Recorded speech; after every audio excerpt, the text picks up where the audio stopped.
Hello, Nick Stewart here, and we're going into the third series, number 3 of Meet My Network. And in this video, I'm really looking forward to having a chat with Darren Joseph, who's a very good friend of mine and just basically one of the best tax advisors or cross-border tax advisors, in the world today, and somebody that I use in my business quite a lot.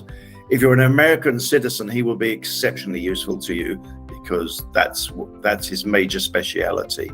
So let's get into the video and let's have a look.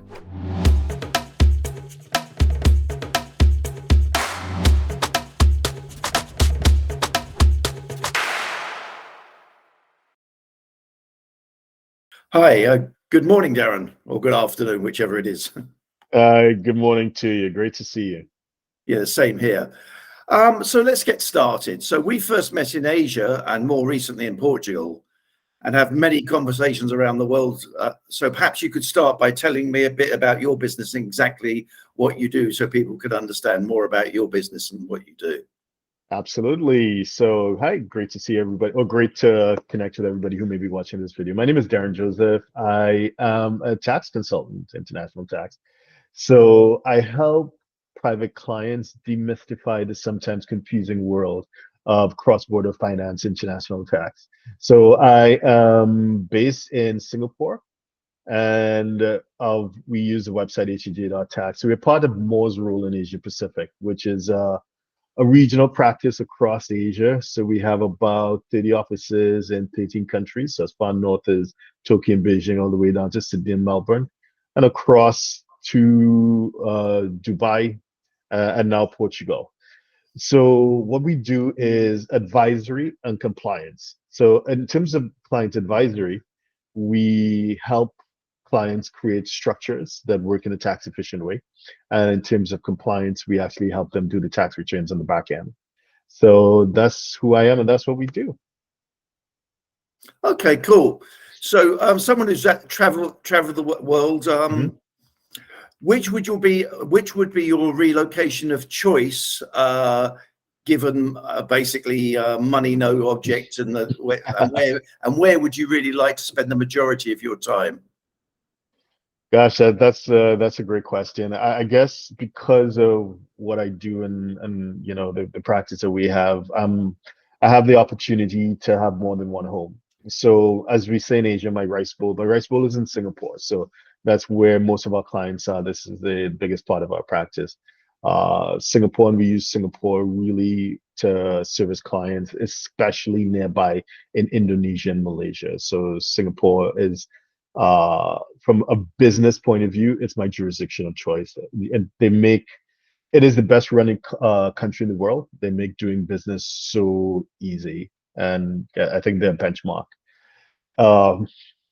Other than that, I think it's pretty subjective, but I also spend time in Dubai as well as, Portugal and the UK and also the US. So that's why that's what I do. I don't think that there's any such thing as a perfect country, and there's no such thing as a perfect jurisdiction. And I think, if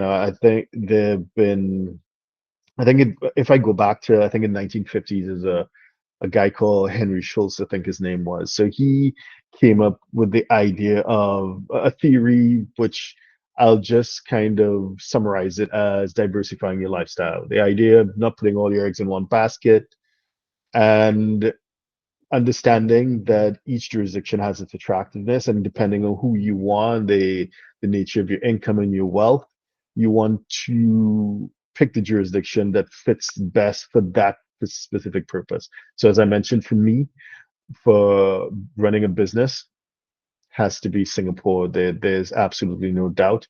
In terms of uh, they just like a slow, nice, chilled quality of life. I enjoy Portugal. I have a place that's relatively close to the beach, so I enjoy that side of it. In terms of something that's kind of like up and coming and exciting, I quite enjoy Dubai. So there is a lot of, this is a hotly debated and contested space when you look online, and there are lots of influencers who have a lot to say on it. I think, however, when they talk about jurisdiction, somehow the narrative has become overly simplistic, and I think they've almost dumbed it down a bit.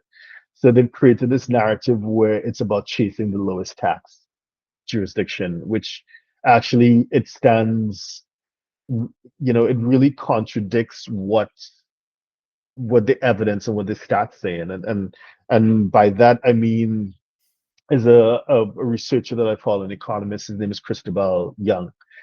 I think I started following him when he was at Cornell University, but now he's at Stanford. So two pretty decent university, the Ivy League, at least Cornell is. And he's spent a lot of time, a lot of his career, and I think he's published a few books on wealth migration. Yeah. He started looking at the U.S. He looked at anonymized IRS data, and then he did the same thing with, I think, some data from Forbes. And what he's clearly shown is that it's not about chasing lowest tax. Wealthy people don't flock to low tax jurisdictions. Statistically speaking, I mean, some do, but generally speaking, they go where the opportunities are. And I find that's what I do, and that's what I encourage my clients to do too. So I say all that to answer your question. No one jurisdiction does it all. You create a portfolio that works for you, and it's not about chasing the lowest tax. It's about chasing the biggest opportunity. Yeah, I couldn't agree more. So, for example, if you can make $1 billion in the UK and you have to give 50% of it away, or make $1 million in another country, and you can keep all of it, the net is there's still more in somewhere else. Absolutely. And I also guess it's, if your mentality is it to keep building a business, or is it to lie by the beach, right? I guess the different places would sort of come up. Quite an important question next, bearing in mind that USA citizens are treated very differently to the majority of citizens around the world. What do you see as the major cross-border tax issues for them in 2023? Well, I think the major issue in 2023, so we're having this conversation in February 2023, is no different from 2022 or 2018. The point is, as you rightly and accurately pointed out, the US practices citizenship-based taxation, is one of two countries in the world that does so.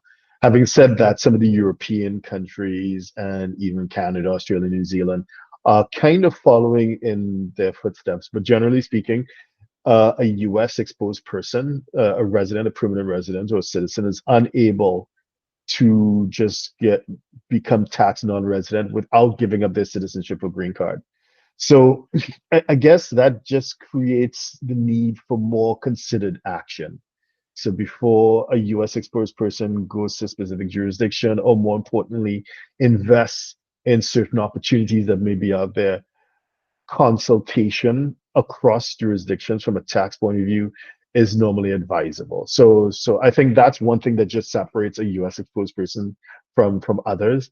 The need to consult more extensively on the US tax consequences of any strategy they may be thinking of pursuing. Are there any other countries in the world that actually sort of go above their borders like that? I think the Filipinos do for overseas foreign workers. Maybe Brazil. I don't know if there's anywhere or the Americans completely unique. Well, when it comes to citizenship-based taxation, it's really the U.S. and Eritrea. So this little country in the Horn of Africa, but the difference is Eritrea is unable to enforce it. They may have some rules, but they're not able to make it real, right? Having said that, there are other jurisdictions, like you pointed out, where under certain circumstances, certain fallback rules apply. And even though you no longer reside in the jurisdiction of origin, you would still be required to pay taxes. So for example, Spain, next door in Spain. So if it is that you've been resident in Spain for a certain number of years and you leave Spain, and let's say you go to a low tax or no tax jurisdiction, considered tax haven, most popular these days, I guess, would be the United Arab Emirates, of which Dubai is the most well-known within the UAE. But if you go there, you would still be required to pay taxes in Spain for a period of time, because they considered you've gone to a low tax jurisdiction. Same with Italy. And for, depending on your circumstances, for a certain period of time, like Sweden and some other countries as well. So depending on your circumstances, yes, it can happen. Or especially if for in other circumstances, it could be that you may be traveling and you don't have a fixed place or habitual place of abode outside. So you could be Aussie, you could be Australian, and you may be traveling through Southeast Asia. So you're spending some time in Philippines, Vietnam, whatever, but you don't have a fixed place of abode. Then Australia will say, well, you're moving around, you're not paying taxes anywhere else. So therefore pay taxes back in Australia. Canada does the same thing. UK does the same thing under certain circumstances. So generally speaking, to answer your question, the US stands alone, but under certain circumstances, it could happen to many other countries across especially the developed world.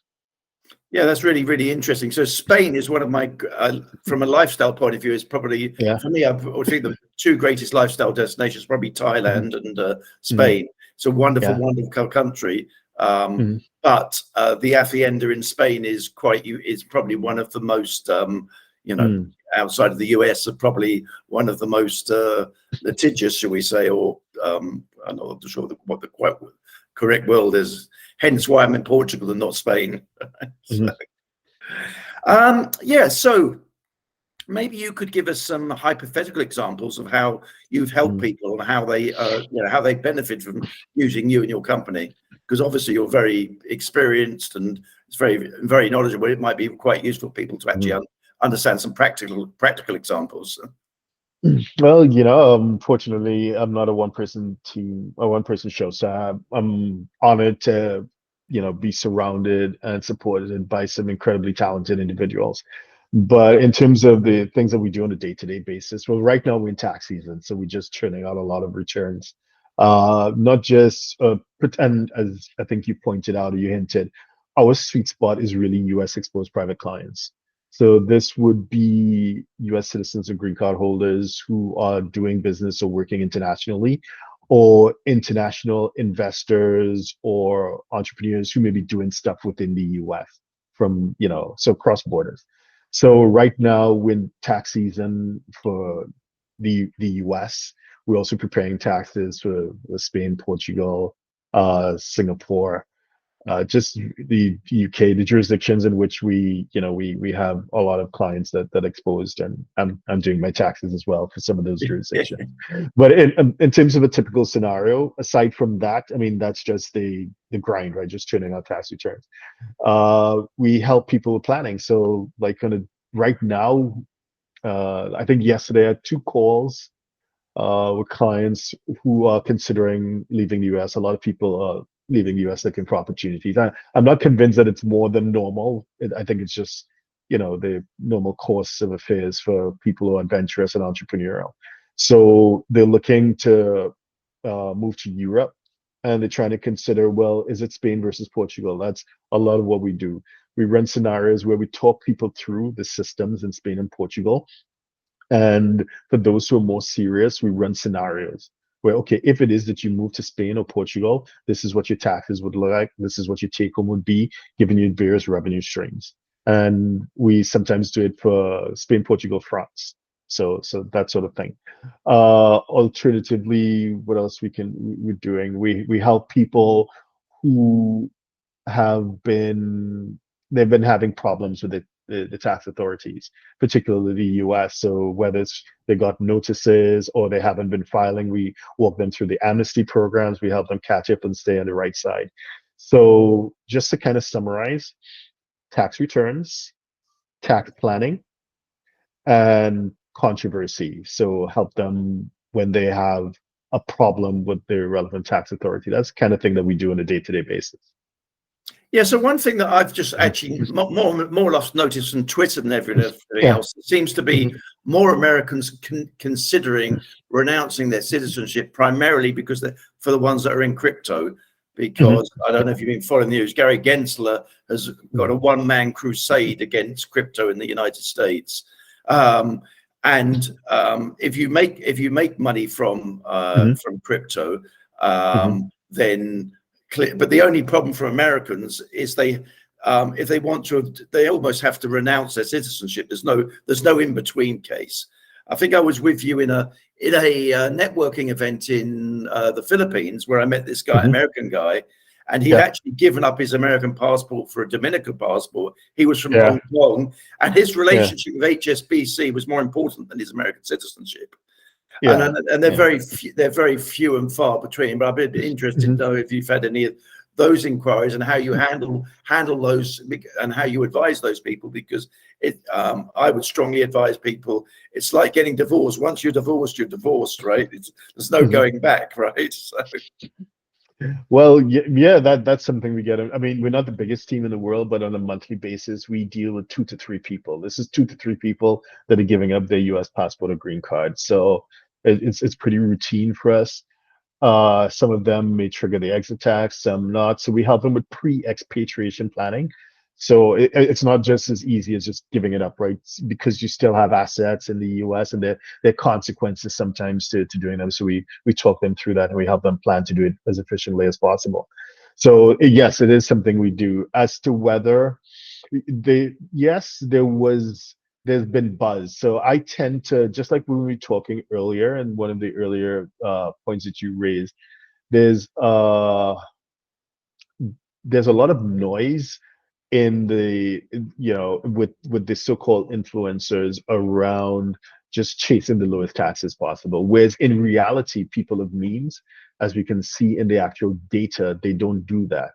And similarly, when it comes to crypto and that sort of investment, again, there's a lot of noise around, oh my gosh, you need to leave the US if you invested in certain things like crypto. In reality, you don't, because like, where are you going to go? Because right now here in Europe, because we're having this conversation in Europe, right, there's regulatory regulation is being modified here as well. And for those who are interested in taking a deeper dive, you can do a search for DAC 8, DAC space 8. And you see what the Europeans have in store. And in a way, all the opportunities that we've had, for example, here in Portugal, the point is that they are slipping away. Basically, crypto will be taxed across Europe, and I think that's the intention, not just at the pan-European level of Brussels, but it will definitely trickle down to the individual economies. So the thing is that in the developed world, the authorities tend to move in lockstep with each other. So it tends to be the US, sometimes Europeans, but it tends to be the US. They set the pace and they lay the foundation and the others follow. And we see this in areas like transfer pricing. Even the global minimum tax, the US had GILTI before. So yes, taxation around crypto, but look, the Europeans are doing it as well. So so that's the thing. I don't see many people doing. I hear. I mean, the media, the people online may be quite excited about the idea that X, Y, and Z may be giving up over crypto, some other investment.